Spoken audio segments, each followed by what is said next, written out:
Hi guys! For today's ganap nga sa buhay namin dito sa probinsya ay mangunguha kami ng bunga ng ebobog. O di ba guys, meron kaming ebobog dito sa likod ng aming bahay.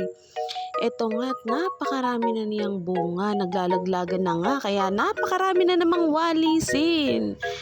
Oh my God, sino bang nahihirapan kapag ka merong mga walisin kundi ang inyong lingkod?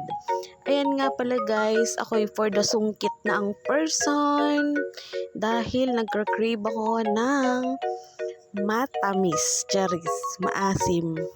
And saktong-sakto nga hindi mo na kailangang bumili dahil dito sa probinsya pag may tanim lang sa paligid ay makakakuha ka ng libre.